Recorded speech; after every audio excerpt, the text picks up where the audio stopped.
Hello students, कैसे हो सभी। Welcome to the flux maths coaching classes. Last video में हमने chapter number 8 10th class introductions to trigonometry इसके बारे में कुछ बेसिक्स बातें जानी थी। आज थोड़ा आगे बढ़ते हैं। कल एक बार जो फॉर्मूले बताए थे उनका वापस एक बार मैं रिवाइज करवा देता हूँ आपको। हमने कुछ ट्रिग्नोमेट्री रेशियोज पढ़े थे, उसमें से पहला था साइन थीटा,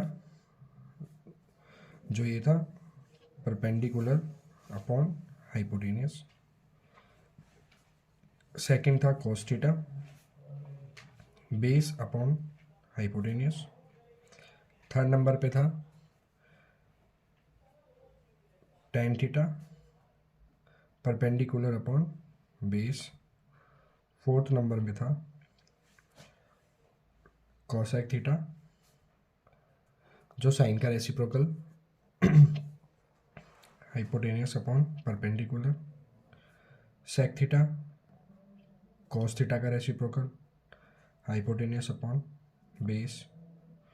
6 cot थीटा, जो tan का रेसिप्रोकल, बेस अपॉन परपेंडिकुलर। कुछ फॉर्मूले हो रहे हैं, उस पर और डिस्कस कर लेते हैं एक बार हम। अगर हम if we divide sine theta cos theta, अगर अपन साइन थीटा और कॉस थीटा को डिवाइड करें तो देखो क्या रिजल्ट मिलता है हमको इससे। P by H upon B by H, यहाँ से एच से कैंसिल आउट होगा। जो नेक्स्ट वैल्यू मिलेगी वो हमको ये मिलेगी, sine theta upon cos theta equal to P upon B। और जब आप यहाँ देखोगे P अपॉन B, ये जो वैल्यू है वो हमको मिलती है tan थीटा की। तो यहाँ से एक नया फॉर्मूला बन के आता है, tan theta equal to sine theta upon cos theta. और चूँकि हमने बात की हुई है कि जो cot थीटा होता है वो tan का रेसिप्रोकल होता है, तो यहाँ से जो cot का फॉर्मूला बनेगा वो ये बन जाएगा cos theta upon sine theta.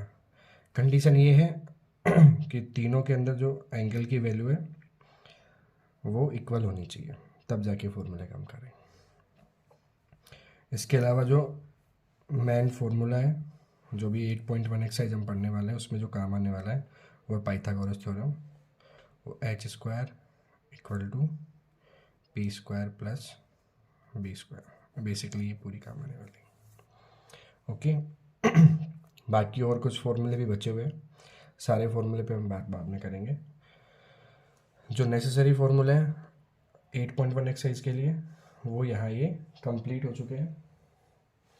अब हम एक्सरसाइज पे चलते हैं। Exercise number 8.1, question number 1। Question number जो 1 है वो आप अपनी बुक में देखोगे तो मिलेगा, in triangle ABC right angle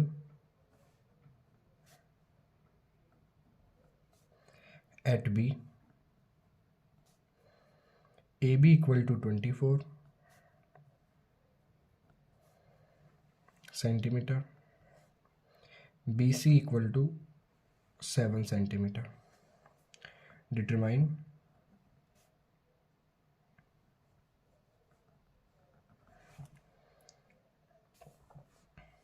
first है यहाँ पे sine A cos A, second है साइन सी कॉस सी। चलो, अब जो क्वेश्चन में दे रखा है उसके बेसिस पे पहले हम राइट एंगल ट्राइंगल बनाएंगे। ठीक है, आपको ये राइट एंगल ट्राइंगल बन गया।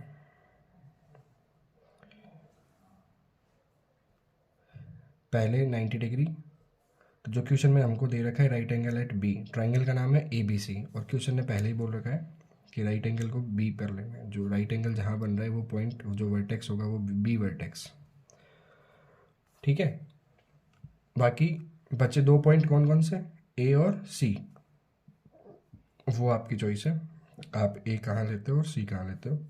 क्योंकि A यहाँ लो, चाहे A को यहाँ लेते हैं या फिर C, इन दोनों की अगर प्लेस भी अगर आप इंटरचेंज करते हैं तो भी कोई उसमें चेंज नहीं आएगा, क्योंकि जो हमारी हाइपोटेनस बनने वाली है साइड, वो हमेशा AC ही शो करेंगे।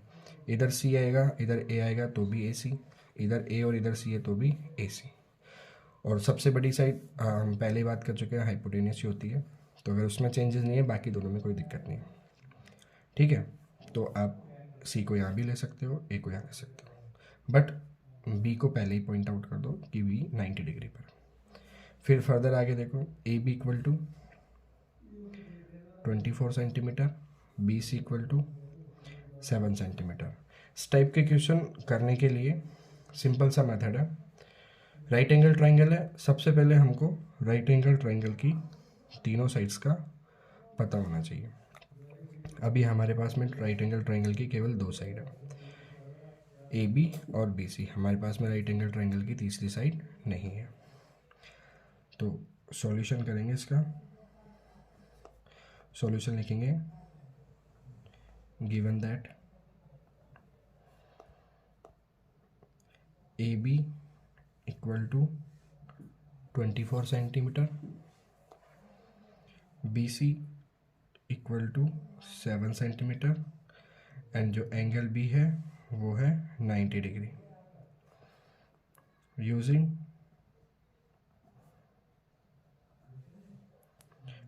Pythagorean theorem in triangle ABC।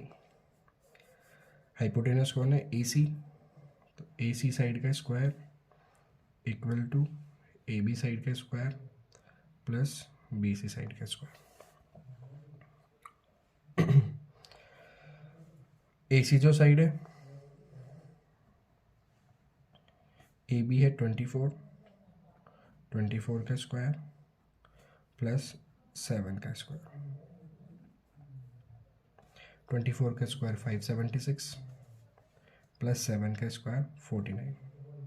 जब हम इन दोनों को प्लस करेंगे तो AC स्क्वायर इक्वल टू आएगा 625। AC स्क्वायर की वैल्यू आई 625, तो AC की वैल्यू निकालने के लिए बहुत साइड स्क्वायर रूट करेंगे। तो जब स्क्वायर रूट करेंगे तो AC के स्क्वायर रूट से तो स्क्वायर कैंसिल आउट हो जाएगा, और इधर स्क्वायर रूट, यहाँ लिख देंगे square root in both side. ठीक है, तो AC इक्वल टू हो जाएगा, जब आप 625 का स्क्वायर रूट फाइंड करोगे, रूट फाइंड करने के हमारे पास में 2 मेथड है, या तो आप प्राइम फैक्टराइजेशन करो या फिर लॉन्ग डिवीज़न। तो ये जो वैल्यू आएगी वो 25 सेंटीमीटर आ जाएगी। ठीक है, अब हमारे पास में ट्राइंगल की तीनों साइड हो गई है। अब हमसे जो ट्रिग्नोमेट्रिक रेशियो पूछे हम उनको आसानी से फाइंड कर सकते हैं। फर्स्ट पूछा है साइन A। कल जब मैं ट्रिग्नोमेट्रिक रेशियो समझा रहा था तब मैंने आपको बताया था कि रेशियो के साथ जिस एंगल की बात हो रही है उस एंगल को मार्क करना है, और उस एंगल के सामने वाली साइड को हमेशा परपेंडिकुलर मानना है। तो फर्स्ट क्वेश्चन में कौन से एंगल की बात हो रही है, एंगल A की, मतलब इस एंगल की।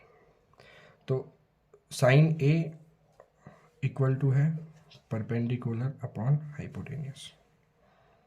तो साइन A के लिए परपेंडिकुलर हो जाएगी कौन सी साइड, BC। ठीक है, तो ये हो जाएगा BC अपॉन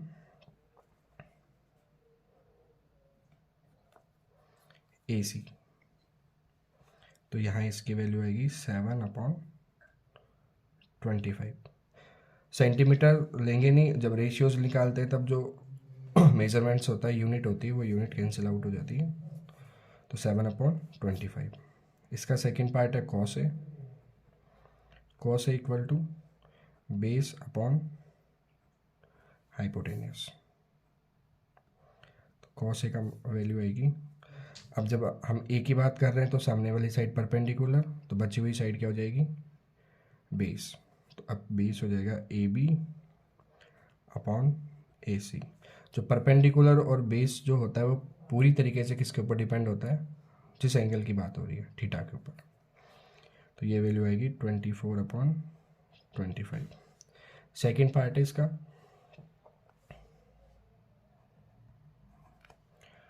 साइन सी और कॉस सी। जब एंगल चेंज होगा तो एंगल चेंज होने के साथ साथ परपेंडिकुलर और बेस की वैल्यू भी चेंज हो जाएगी। जो साइड पहले परपेंडिकुलर थी अब वो बेस बन जाएगी, और जो बेस है वो परपेंडिकुलर बन जाएगा। अब एंगल की बात हो रही है किसकी, सी की। तो जब हम सी की बात कर रहे हैं तो परपेंडिकुलर हो जाएगा 24 और हाइपोटेनस तो फिक्स है ही 25। तो साइन सी के लिए फॉर्मूला जो बनेगा परपेंडिकुलर अपॉन एच, तो परपेंडिकुलर कितना हो जाएगा 24 अपॉन 25, और कॉस सी की जो वैल्यू आएगी तो परपेंडिकुलर तो ये है और बेस बन जाएगा 7, तो 7 अपॉन 25। जब आप दोनों वैल्यूज़ को चेक करोगे तो आपको लगेगा कि जो पहले साइन ए की वैल्यू थी वो अब कॉस सी की वैल्यू हो गई है, ठीक है। और जो पहले कॉस ए की वैल्यू थी वो किसकी वैल्यू हो गई है, साइन सी की। तो इससे सिंपल सी बात समझ में आती है कि जब एंगल्स चेंज होते हैं तो उस इंटरचेंज में साइन और कॉस एक दूसरे से अलग अलग, जो 90 माइनस थीटा होता है, जैसे ये एंगल्स तीनों का सम कितना है 180, तो ये तो अकेला 90 है, इन दोनों एंगल्स का सम कितना रहेगा 90। तो जब 90 माइनस थीटा होता है तो साइन तो चेंज हो जाता है कॉस में और कॉस चेंज हो जाता है साइन में। तो ये हमारा फर्स्ट क्वेश्चन यहाँ कंप्लीट होता है, ठीक है। अगर आप चाहो तो इसका स्क्रीनशॉट ले सकते हो। 2 मिनट के लिए मैं क्वेश्चन पॉज कर रहा हूँ, कंप्लीट हो जाएगा ये। और इसी बेसिस पे आने वाले जो 8.1 के क्वेश्चन नंबर 1 तो मैंने करवा ही दिया, question number 2, question number 3, question number 4 और क्वेश्चन नंबर 5, ये क्वेश्चन 1 के बेसिस पे है।